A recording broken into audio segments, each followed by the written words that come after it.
Hay un cambio profundo ocurriendo ahora mismo, del que casi nadie quiere hablar con honestidad. No porque no sea visible, sino porque resulta incómodo.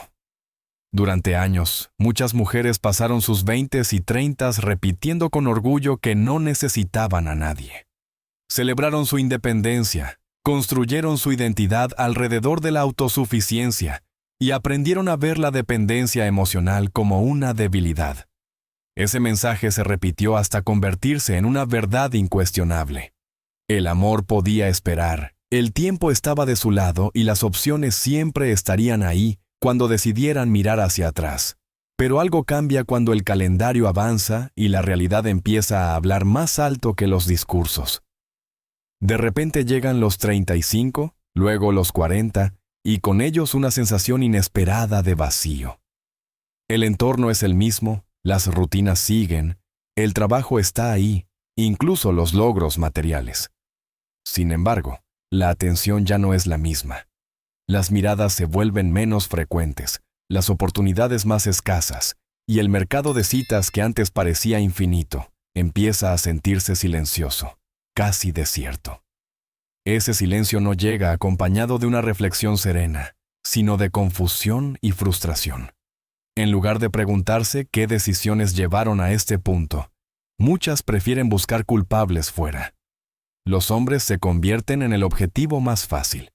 Se les acusa de haber cambiado, de no comprometerse, de ser inmaduros o superficiales. El relato se simplifica para evitar una pregunta más dura. ¿Y si las elecciones personales también tuvieron consecuencias? Este fenómeno no afecta a todos por igual, pero atraviesa a toda la cultura de las citas modernas. Mujeres que antes se sentían en control ahora se preguntan ¿qué pasó? Hombres que durante años se sintieron invisibles observan este giro con una mezcla de distancia y escepticismo. Dos experiencias distintas, chocando en el mismo espacio social, sin un lenguaje común para entenderse.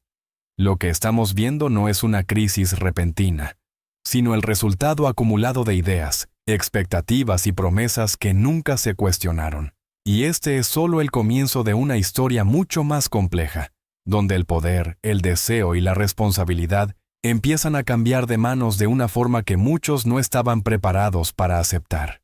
El cambio no solo se percibe en las estadísticas o en las conversaciones privadas, también se ve en los espacios cotidianos. Cafeterías llenas, gimnasios concurridos, librerías tranquilas, oficinas compartidas. Hombres y mujeres ocupan los mismos lugares, pero viven en universos paralelos.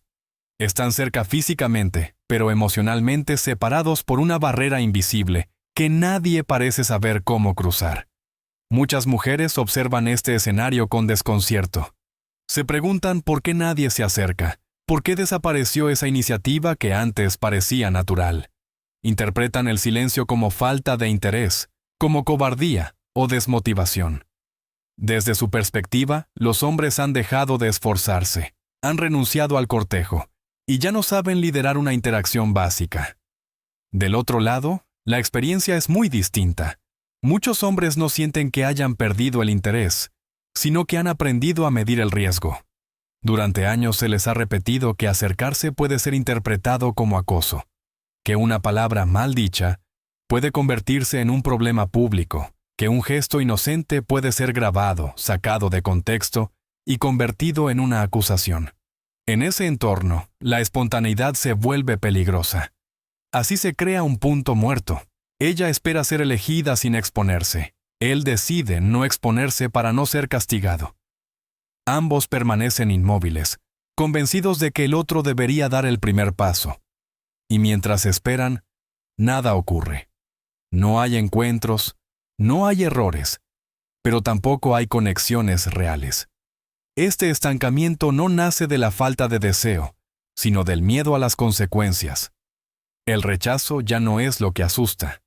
El verdadero temor es perder la reputación, ser etiquetado, convertirse en el ejemplo negativo que circula en redes sociales. En ese contexto, la prudencia se confunde con indiferencia y la autoprotección se interpreta como desinterés. El resultado es una paradoja moderna. Nunca hubo tantas oportunidades para interactuar, Y al mismo tiempo, nunca fue tan difícil iniciar una conversación auténtica. Cada uno espera que el otro rompa el hielo, pero el hielo se ha vuelto demasiado grueso. Y mientras este bloqueo se normaliza, la frustración crece en silencio, alimentando resentimientos que todavía no se expresan abiertamente, pero que ya están preparando el terreno para un conflicto mayor. A esta parálisis se suma otro problema aún más corrosivo: la confusión constante de las señales. Durante décadas se enseñó que ciertas actitudes eran universales, casi instintivas. Una mirada sostenida, una sonrisa repetida, un gesto de cercanía. Todo eso solía interpretarse como interés. Hoy, esas mismas señales han perdido su significado. O peor aún, se han vuelto trampas invisibles. Muchos hombres describen la misma experiencia una y otra vez. Ella mantiene el contacto visual, sonríe, parece abierta. Todo indica que acercarse es bienvenido, pero en el momento en que él da el paso, la reacción cambia por completo. De pronto, él ha malinterpretado la situación. Ella solo estaba siendo amable. Él así la ha sido arrogante, invasivo o presuntuoso. La señal decía sí, pero la respuesta final es no, acompañada de reproche. Esta contradicción no solo genera rechazo, genera desconfianza. Cada intento fallido refuerza la idea de que las reglas ya no son claras, que no existe una forma segura de actuar, que incluso cuando se cree hacer todo correctamente, el resultado puede ser una acusación moral. En lugar de aprender de la experiencia, muchos hombres aprenden a retirarse. Desde el otro lado, muchas mujeres tampoco confían. Se quejan de la falta de iniciativa, pero al mismo tiempo desconfían de cualquier gesto que no encaje perfectamente en sus expectativas. Quieren ser deseadas, pero no abordadas. Quieren atención, pero solo bajo condiciones muy específicas que rara vez se expresan con claridad. La ambigüedad se convierte en norma. Este desgaste emocional es profundo.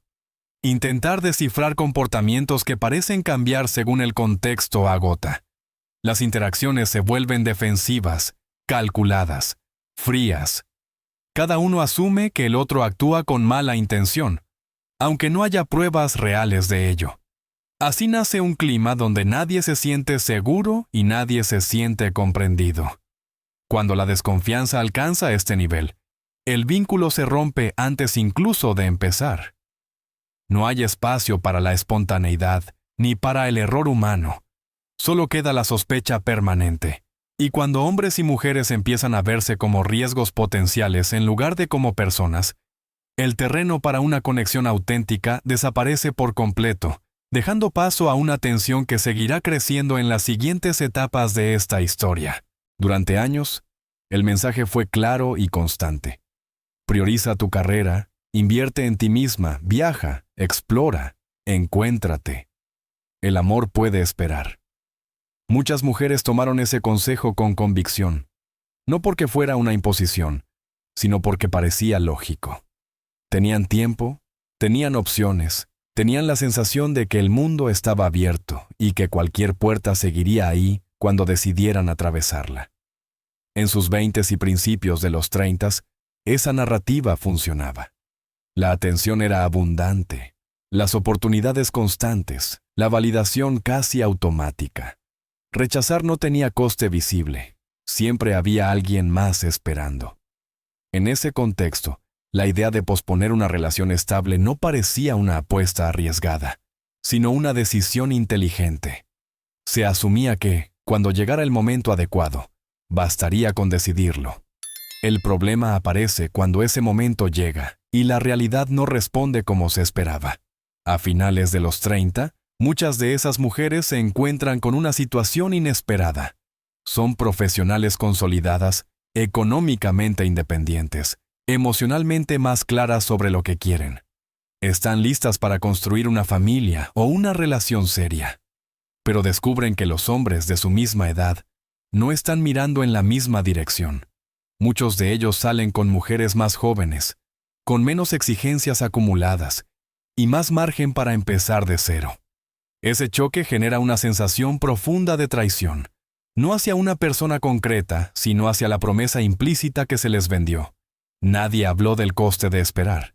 Nadie explicó que el mercado no se congela, que mientras una parte se prepara, la otra también evoluciona. La independencia que antes se celebraba empieza a sentirse menos reconfortante cuando ya no va acompañada de elección. Las historias se repiten con matices distintos. Apartamentos bonitos, estabilidad económica, agendas llenas, pero un vacío difícil de ignorar.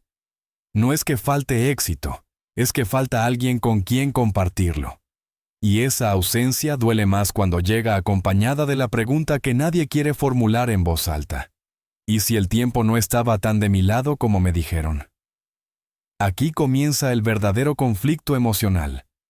No solo la frustración por lo que no llegó, sino la necesidad de encontrar un responsable. Porque aceptar que algunas decisiones personales tuvieron consecuencias resulta mucho más difícil que señalar al entorno. Este arrepentimiento tardío no siempre se expresa como tristeza, muchas veces se transforma en enfado. Y ese enfado marcará el tono de lo que viene después. Si hay un elemento que aceleró todas estas tensiones, fue la transformación digital del romance. Las aplicaciones de citas no crearon el problema, pero lo amplificaron hasta hacerlo imposible de ignorar. Lo que antes dependía del encuentro, la conversación y la paciencia, ahora se resume en un gesto rápido con el dedo. Deslizar, elegir, descartar. Personas convertidas en perfiles, conexiones reducidas a opciones. Para muchos hombres, estas plataformas convirtieron el cortejo en un escaparate cruel. Se sienten evaluados como productos, comparados en segundos, descartados sin explicación. La competencia es constante y la visibilidad limitada. Para muchas mujeres, en cambio, la experiencia es distinta. La abundancia de opciones crea la sensación de que siempre hay algo mejor a un solo movimiento de distancia. ¿Para qué esforzarse en resolver un conflicto si basta con pasar al siguiente? Este exceso de elección genera una paradoja silenciosa. Cuantas más opciones existen, menos valor tiene cada una. El compromiso pierde atractivo cuando parece intercambiable. La escasez, que antes impulsaba el cuidado y la inversión emocional, desaparece. Y sin escasez, la conexión se vuelve superficial. Todo es provisional, todo es reemplazable. A esto se suma la normalización del sexo casual como sustituto de la intimidad. Para algunos, fue una liberación. Para otros, una trampa. Cuando el acceso es fácil, el esfuerzo deja de ser necesario. Muchas mujeres entregaron sin coste aquello que más tarde esperaban que generara compromiso. Muchos hombres se acostumbraron a recibir sin invertir. Ambos lados contribuyeron a una dinámica donde la responsabilidad quedó fuera de la ecuación. La contradicción se hace evidente en el discurso cotidiano. Se desea atención, pero no responsabilidad. Se busca validación, pero no compromiso. Se quiere ser deseado, pero no abordado. Se exige profundidad en un entorno diseñado para la superficialidad. El resultado es una frustración constante, una sensación de que algo esencial se perdió en el camino. Las redes sociales refuerzan este desequilibrio. Imágenes cuidadosamente seleccionadas, cuerpos idealizados, estilos de vida irreales. Los estándares se elevan en la fantasía y se vuelven inalcanzables en la realidad. Nadie parece satisfecho con lo normal. Todos sienten que merecen más de lo que reciben, y casi nadie se pregunta qué está ofreciendo realmente. Así, el mercado de las relaciones se distorsiona, la confianza se erosiona, la intención se cuestiona, y la conexión auténtica se vuelve rara. No porque la gente no quiera amar, sino porque el entorno en el que intenta hacerlo está roto. Y este escenario prepara el terreno para una confrontación aún más dura, donde el miedo y el resentimiento empiezan a ocupar el lugar que antes tenía la esperanza. En medio de este escenario distorsionado, muchos hombres empezaron a hacer una pregunta incómoda, que rara vez se escucha en voz alta. ¿Vale la pena el riesgo? Durante mucho tiempo se asumió que la falta de compromiso masculino nacía del miedo a responsabilizarse o de una inmadurez emocional. Pero esa explicación ignora un factor clave que cada vez pesa más en la toma de decisiones: las consecuencias de que una relación termine mal. Para muchos hombres, el compromiso dejó de ser una apuesta romántica y pasó a convertirse en un cálculo de riesgo. Las cifras, las experiencias cercanas y las historias que circulan no ayudan a generar confianza. Divorcios iniciados de forma unilateral, pérdidas económicas severas, separación de los hijos y obligaciones financieras que se prolongan durante años. No es el amor lo que asusta, es el coste de que ese amor se rompa. Las experiencias personales refuerzan este temor. Amigos que lo tenían todo y lo perdieron casi todo. Casas, ahorros, tiempo con sus hijos. No importa quién falló primero ni quién traicionó la relación. El resultado suele ser el mismo: una sensación de desprotección y de castigo que deja huella. Ante ese panorama, muchos hombres deciden no jugar la partida. A esto se suma la confusión constante sobre lo que se espera de ellos. Se les pide que sean fuertes, pero sensibles; decididos, pero no dominantes; tradicionales, pero totalmente adaptados a la independencia de su pareja. El marco cambia continuamente y cualquier error se penaliza. Se les anima a expresar emociones, pero luego se les juzga por mostrarlas. Se les exige liderazgo, pero se cuestiona cada iniciativa. Con el tiempo, esta presión genera cansancio, no solo emocional, sino mental. Intentar cumplir reglas que se contradicen desgasta. Muchos hombres concluyen que retirarse es la opción más segura, no por resentimiento, sino por autoprotección. Dejan de buscar activamente, reducen expectativas y observan desde la distancia. Desde fuera, esta retirada se interpreta como apatía o falta de esfuerzo. Pero desde dentro, se vive como una decisión racional. Si el compromiso implica un riesgo desproporcionado y una recompensa incierta, la elección de no comprometerse deja de parecer cobardía y empieza a parecer sentido común. Este cambio de mentalidad no ocurre de un día para otro, pero una vez que se instala, es difícil revertirlo. Y mientras este miedo se consolida, la brecha entre hombres y mujeres se ensancha aún más. Cada uno interpreta la retirada del otro como una falta moral, sin reconocer que ambos están reaccionando a un sistema que dejó de ofrecer seguridad. Esta tensión acumulada prepara el terreno para el momento más explosivo de toda la historia, cuando el equilibrio de poder finalmente se rompe. Llega un punto en el que todas estas tensiones dejan de ser abstractas y se vuelven imposibles de ignorar. Es el momento en que la biología entra en escena sin pedir permiso. Durante años se insistió en que el tiempo no importaba, que la tecnología resolvería cualquier límite y que el valor personal se mantenía constante sin importar la edad.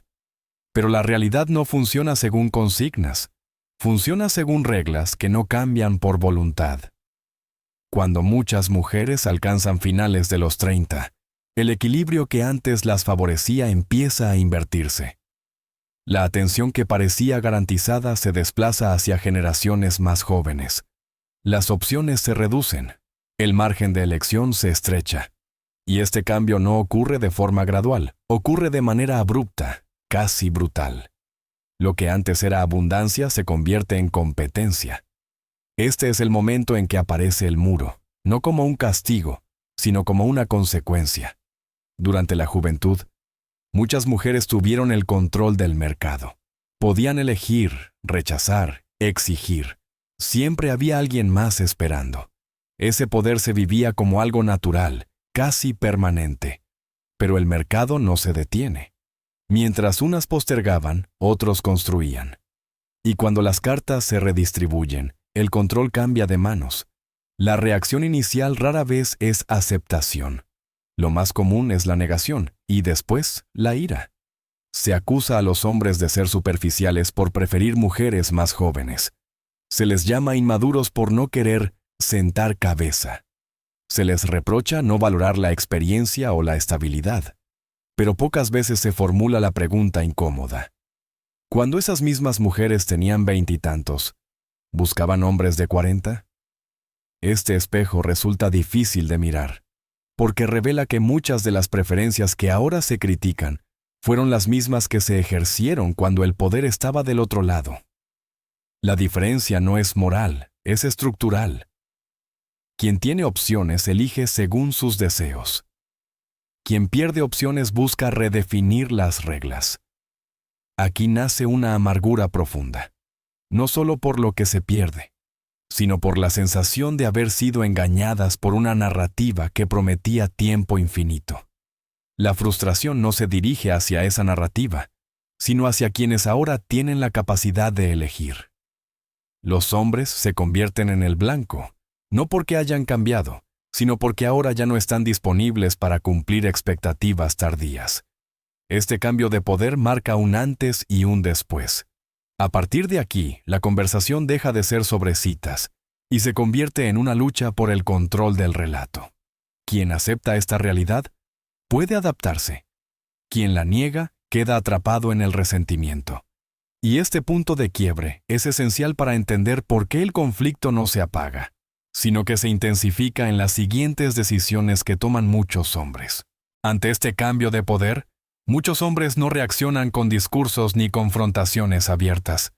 Simplemente se van, no siempre de manera literal, pero sí emocional y estratégica. Dejan de invertir en un mercado donde sienten que su valor no es reconocido y buscan alternativas en otros lugares, otras culturas, otros entornos donde las reglas del juego son distintas. Este fenómeno genera una reacción inmediata de rechazo. Se le acusa de explotación, de escapismo, de buscar relaciones desiguales. Pero detrás de esas etiquetas hay una motivación más simple y menos ideológica: el deseo de ser apreciado. Muchos de estos hombres no están huyendo del compromiso. Están huyendo del conflicto constante, de la crítica permanente y de la sensación de que nunca es suficiente. En otros contextos, descubren dinámicas diferentes: menos desconfianza, más cooperación, expectativas más claras. No se trata de sumisión ni de dominación, sino de complementariedad, de sentirse necesarios otra vez. Para quienes pasaron años siendo ignorados o tratados como opciones de reserva, esa diferencia resulta poderosa. La reacción desde el otro lado suele ser visceral. Se cuestionan las intenciones, se ridiculizan las elecciones, se moraliza el deseo. Se acusa a estos hombres de inseguridad o de inmadurez por preferir mujeres más jóvenes o de otros países. Sin embargo, estas críticas rara vez reconocen una verdad incómoda. Las preferencias no desaparecen por presión social. Señalar, avergonzar o etiquetar no cambia lo que atrae a alguien. Este movimiento también envía un mensaje silencioso a generaciones más jóvenes. Muchos hombres observan lo ocurrido y toman nota. Deciden no ser el plan B de nadie, no convertirse en la opción segura después de los años de diversión. Prefieren construir su valor y ejercerlo donde se les recibe con respeto, no con resentimiento. Mientras tanto, la conversación pública se vuelve cada vez más hostil. Se habla de predadores, de víctimas, de injusticia, pero pocas veces se analiza la raíz del fenómeno. Cuando un grupo deja de sentirse valorado, busca entornos donde sí lo sea. No es una conspiración, es un comportamiento humano básico. Esta huida silenciosa no resuelve el conflicto, pero lo profundiza. Porque cada hombre que se va refuerza la sensación de escasez para quienes se quedaron esperando. Y cada crítica lanzada desde la frustración solo confirma que el diálogo se ha roto. El mercado se ajusta sin pedir permiso, y quienes no aceptan ese ajuste se quedan discutiendo mientras otros ya han tomado decisiones. Al final, todo este conflicto se reduce a algo que casi nadie quiere aceptar. Las elecciones tienen consecuencias, no como castigo moral, sino como resultado lógico. Durante años, muchos actuaron como si el mercado de las relaciones no funcionara con las mismas reglas básicas que cualquier otro ámbito de la vida, como si el valor, el tiempo y la reciprocidad no importaran, pero importan. Siempre lo han hecho. El problema no es que hombres y mujeres quieran cosas distintas. El problema es la negativa a reconocer cuándo el poder cambió de manos y por qué. Durante la juventud, muchas mujeres disfrutaron de una posición privilegiada. Atención constante, opciones abundantes, capacidad de elegir sin coste inmediato. A los hombres que quedaron fuera se les dijo que trabajaran en sí mismos, que mejoraran, que esperaran su momento. Muchos lo hicieron. Ahora, cuando ese momento llega para algunos hombres, la reacción no es aceptación, sino indignación. Se les exige que ignoren sus preferencias, que compensen decisiones ajenas, que se comprometan por obligación moral. Pero el deseo no funciona así. La atracción no responde a discursos ni a reproches. Funciona según incentivos, experiencias y percepciones personales. Esto no convierte a los hombres en villanos, ni a las mujeres en víctimas. Tampoco al revés. Significa que ambos lados jugaron según las reglas que creyeron convenientes en cada etapa de su vida. Cuando esas reglas dejan de favorecerlos, la tentación es culpar al otro en lugar de revisar el propio recorrido. Y ahí es donde nace el resentimiento. Algunos aceptan la realidad y se adaptan, ajustan expectativas, redefinen prioridades, aprenden a ofrecer lo que esperan recibir. Esas personas suelen encontrar pareja. Otras se aferran a una narrativa que ya no encaja con el mundo real y se vuelven cada vez más amargas. No porque el mundo sea injusto, sino porque se negaron a cambiar con él. El mercado de las relaciones no es cruel, es indiferente. No recuerda intenciones, solo responde a acciones. Valor, tiempo y elecciones siempre terminan alineándose, aunque tarde años en notarse. La pregunta incómoda no es por qué el otro cambió. La verdadera pregunta es ¿cuándo dejamos de ser honestos con nosotros mismos? Ahora quiero saber qué piensas tú. ¿En qué momento sentiste que el juego había cambiado? ¿Qué decisiones marcaron ese punto de inflexión en tu experiencia? Comparte tu opinión en los comentarios, porque solo hablando sin máscaras se puede entender lo que realmente está ocurriendo.